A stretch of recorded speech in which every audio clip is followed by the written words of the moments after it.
Okay, it's me once again. And this is what's going on with me in my life right now. My girlfriend's mother had cancer. And they removed it, and then she had a colostomy bag and everything. And she's been having trouble for a long time, and they thought they got it all. So she had a blockage where she was trying to eat and it wouldn't go all the way through, so it's coming back up.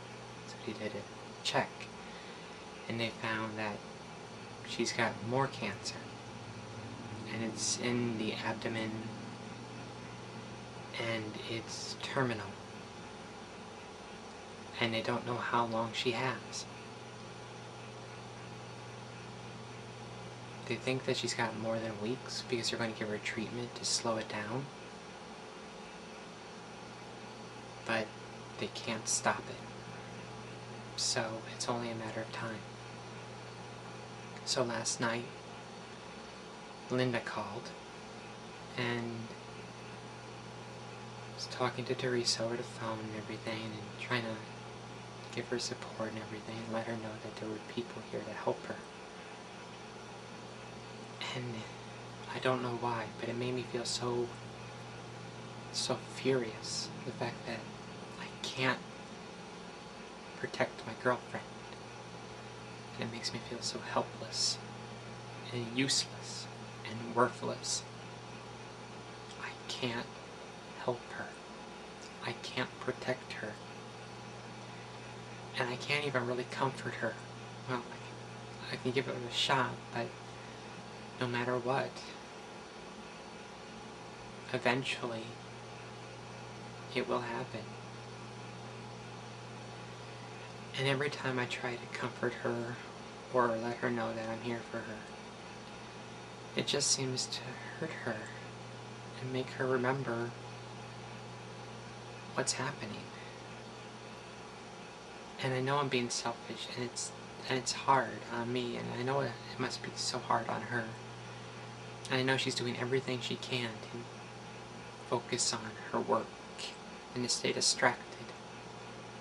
I'm trying to keep her distracted, talking to her and being all silly and witty, and let's watch some Babylon 5, and let's do this, and then I feel really bad because I focus on some of my problems. And I guess, that's a good thing too, somewhat, because if I'm asking her about my problems and telling her what's going on with me, then that distracts her from her own. But anyway, last night, I had so many emotions going on, because I felt angry that I wasn't the one helping her. And it went from anger to feeling sad that it wasn't me, because I'm supposed to be the one that's there for her. I'm her girlfriend. And I felt all these emotions of bitterness and anger and hatred and sadness and helplessness and the absolute futility of it all. And I just didn't know what to do.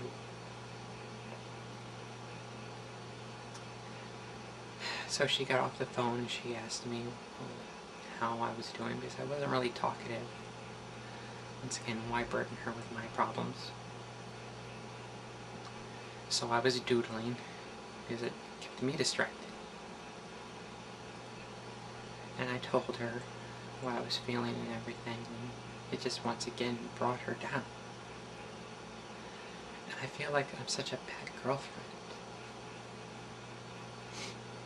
I really do. So in a couple weeks, 2 to 3, Teresa's going to schedule time off and go visit her mom, and Linda's going to go with her to give her moral support, which is good. But once again, I feel that should be me there. I should be the one doing it, but I can't, because I'm at my work. I haven't even been there a year, and I can't ask for a week or 2 off. And I should be grateful that someone is going with her to comfort her. I kind of am. But I just feel so utterly useless.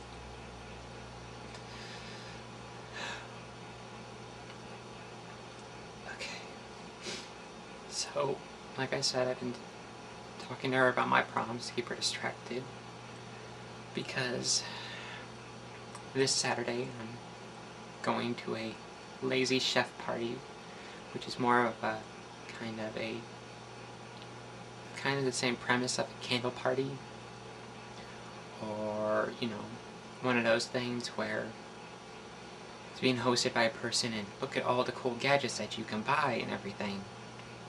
And I'm really nervous that I'm going to get cornered, or that somehow it's just going to be one of those things where, oh, my son, my dear, dear son. And I know if that happens, I only have two options. Well, I have a couple, but I can either put up with it, which just reinforces the it must be okay, or I can leave.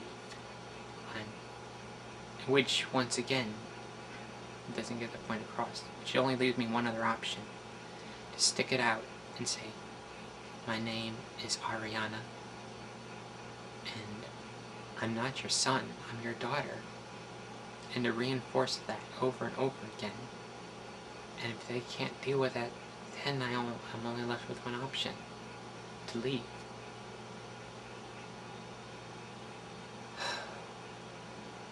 So that's what's going on with me right here, right now in my life.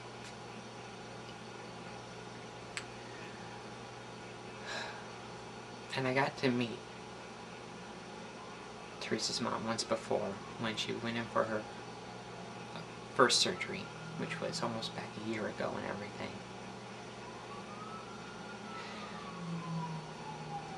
And she's a very nice woman.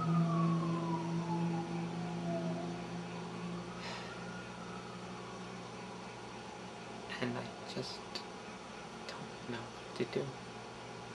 In reality, there's nothing I can do. I have to accept this. We all have a limited amount of time. And we have to make the best of the time that we do have.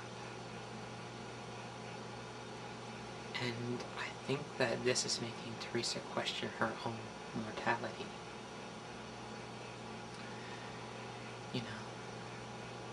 She's had some of her friends pass. She's had her sponsor pass away a while back. And she's lost a couple other people due to motorcycle accidents with a head-on collision with a deer and whatnot. And now she's losing her mom. And she knows it in advance. So she gets to live through the agony over and over again. It's not just a clean sweep, a call in the middle of the night. It's several calls, letting you know that it's getting worse, that the health is declining.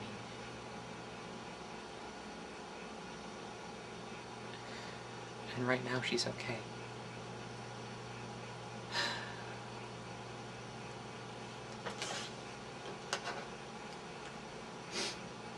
Okay, so this Ariana then fails. Saying thank you all.